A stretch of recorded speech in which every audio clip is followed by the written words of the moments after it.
जीतों की इस नई सरकार के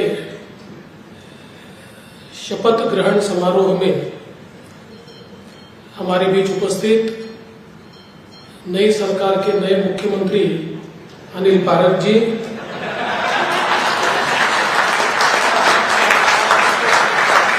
निवर्तमान मुख्यमंत्री उज्ज्वल पगारिया जी और उनको शपथ दिलाने के लिए केंद्र सरकार की ओर से आए हुए विजय भंडारी जी,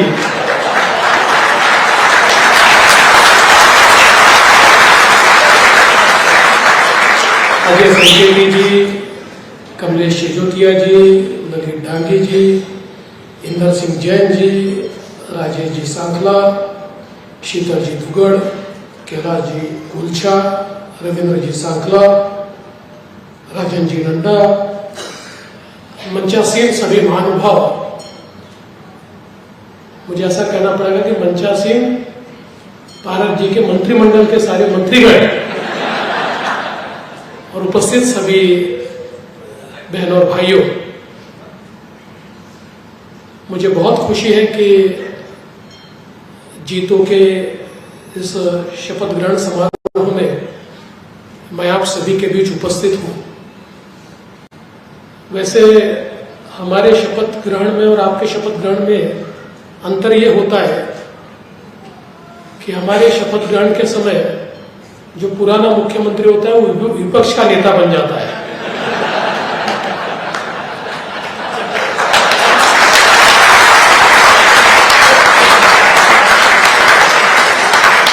लेकिन आप क्या, वो आपके पीछे ताकत से खड़ा हो जाता है।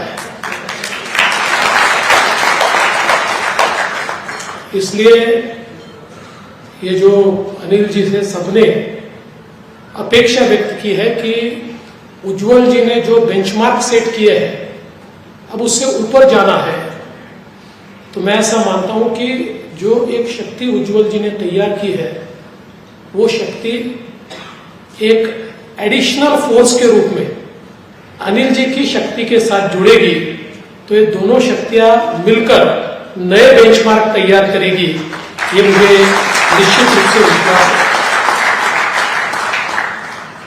जीतों ने अपने कार्यकाल में देश में अलग अलग चैप्टर्स के माध्यम से बहुत अच्छा कार्य खड़ा किया है और एक ट्रेड ऑर्गेनाइजेशन से भी ज्यादा हम समाज को क्या दे सकते हैं, इसका विचार जीतों में ज्यादा होता है। और मैं ऐसा मानता हूं कि जिसका यहां बार बार उल्लेख किया गया कि हमारा जो जैन समाज है ये निश्चित रूप से भारत की आर्थिक विकास यात्रा में एक बहुत महत्वपूर्ण योगदान देने वाला समाज है। इसलिए मैं जब भी जैन समाज के कार्यक्रम में जाता हूं तो मैं यही संबोधित करता हूं कि मैं भारत के जीडीपी से बात कर रहा हूं, क्योंकि इस जीडीपी का जो कंट्रीब्यूशन हमारा जैन समाज देता है वो निश्चित रूप से काबिले तारीफ है। और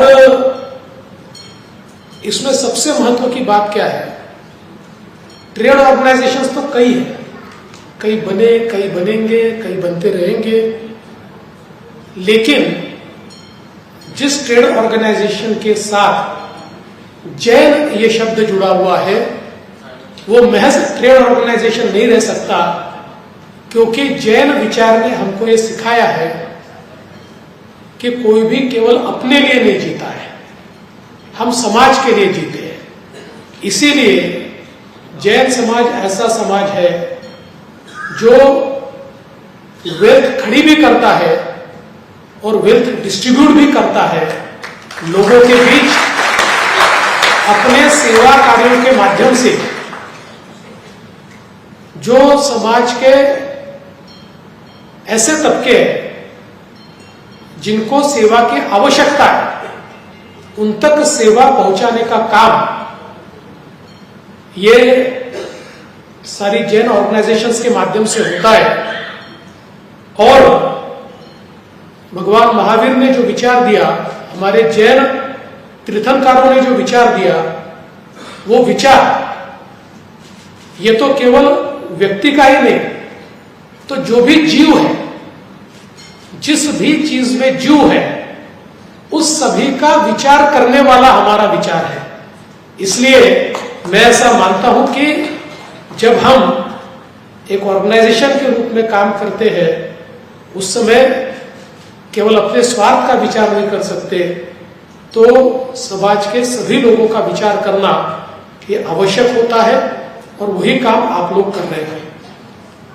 एक और महत्वपूर्ण चीज है कि हम में से किसी को भी अगर पूछा कि क्या आप देशभक्त हो, तो हम सब कहेंगे हम देशभक्त हैं। लेकिन देशभक्ति का अर्थ क्या होता है? तो वो काल और स्थान, ये दोनों के परिप्रेक्ष्य में हम उसकी व्याख्या करते हैं। तो देशभक्ति 1947 से पहले देश को स्वतंत्रता दिलाने में थी।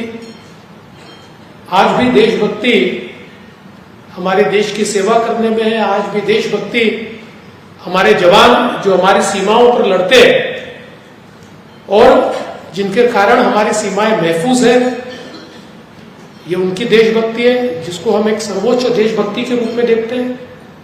लेकिन उसके साथ साथ आज के समय हम अपने देश में वेल्थ क्रिएट करें, अपने देश में जॉब क्रिएट करें, अपने देश में अपॉर्चुनिटी क्रिएट करें, इससे बड़ी कोई देशभक्ति नहीं हो सकती।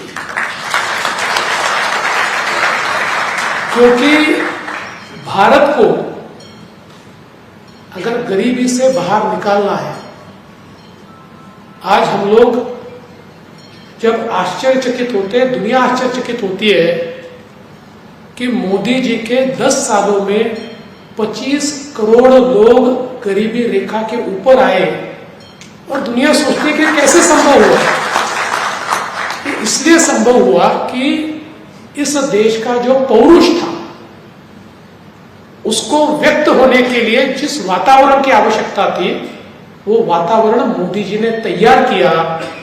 तो हमारे इस पौरुष ने हमारी अर्थव्यवस्था को दुनिया की 5वीं सबसे बड़ी अर्थव्यवस्था बना के दिखाया, और आज अगले 3 सालों में हम दुनिया की 3री सबसे बड़ी अर्थव्यवस्था बनने जा रहे हैं। मुझे लगता है कि ये जो सभी का सुख हम देखना चाहते हैं, सभी को हम सुखी देखना चाहते हैं, इसका मार्ग यही है कि सभी को हम लोग अपॉर्चुनिटी दें, सभी को अवसर मिले। और मैं ऐसा मानता हूं कि आज के परिप्रेक्ष्य में हमारी अर्थव्यवस्था का हिस्सा होना, इससे बड़ा दूसरा अवसर कोई नहीं है। और ये काम जिस प्रकार से हमारे देश में जैन समाज करता है, मैं ऐसा मानता हूं कि उसकी एक अपनी मिसाल है। इसीलिए जीतो जैसे ऑर्गेनाइजेशंस जब भी मुझे बुलाते हैं तो मुझे बहुत खुशी होती है वहां जाकर, क्योंकि मैं कर्मण्यशील लोगों के बीच अपने आप को पाता हूं, जो अपने बलबूते पर कोई ना कोई कार्य करते हैं। ऐसे लोगों के बीच में अपने आप को पाता हूं, इसीलिए मैं ऐसे कार्यक्रमों में हमेशा जाता हूं। तो मेरा विश्वास है कि नागपुर चैप्टर ने उज्ज्वल जी के तत्वावधान में 6 वर्ष बहुत अच्छा कार्य किया है। अनिल जी के तत्वावधान में और भी अच्छा कार्य यहां पर होगा। और विशेष रूप से आज जो योजना आपने यहां पर लॉन्च की है, मैं ऐसा मानता हूं वो बहुत महत्वपूर्ण योजना है, क्योंकि हम दुनिया के विकास के चक्र को अगर देखें तो उन्हीं देशों ने विकसित देश का एक नाम हासिल किया है, जिन देशों को ये ध्यान में आया कि उनके जनसंख्या की 50% हिस्सेदारी करने वाली जो हमारी महिलाएं, माताएं, बहनें हैं, ये भी अर्थतंत्र का हिस्सा होनी चाहिए, ये भी मानव संसाधन में परिवर्तित होनी चाहिए। और जब जब उन देशों ने हमारी इस शक्ति को मानव संसाधन के रूप में इस्तेमाल किया तो उनकी अर्थतंत्र का चक्र ये दुगनी तेजी से आगे बढ़ा और वो अर्थव्यवस्थाएं विकसित हुई। इसीलिए भारत को भी अगर विकसित अर्थव्यवस्था के रूप में 2047 में प्रस्थापित होना है तो हमारे प्रधानमंत्री जी भी ये मानते हैं कि हमारा जो 50% जनसंख्या का हिस्सा है वो अर्थतंत्र का भी हिस्सा होना चाहिए, वो मानव संसाधन का भी हिस्सा होना चाहिए। और उसी दिशा में आज आपने एक नई स्कीम लॉन्च की है जिसमें हमारी इस शक्ति को आप इंटरेस्ट फ्री लोन के माध्यम से अपने बलबूते पर, अपने पैरों पर खड़ा होने का एक अवसर प्रदान करने वाले हैं। मैं इस पहल की भी बहुत बहुत प्रशंसा करता हूं और इसी प्रकार से आप अलग अलग योजनाओं के माध्यम से हमारे समाज की, हमारे देश की सेवा करते रहे। और जिसका मुझे वाक्य बहुत अच्छा लगा कि लर्न, अर्न एंड रिटर्न, ये जो बात आपने कही है मैं ऐसा मानता हूं कि बिल्कुल सही है। और अनिल जी ने भी जो बात कही वो भी बहुत सही है कि कमाना तो पड़ेगा ही,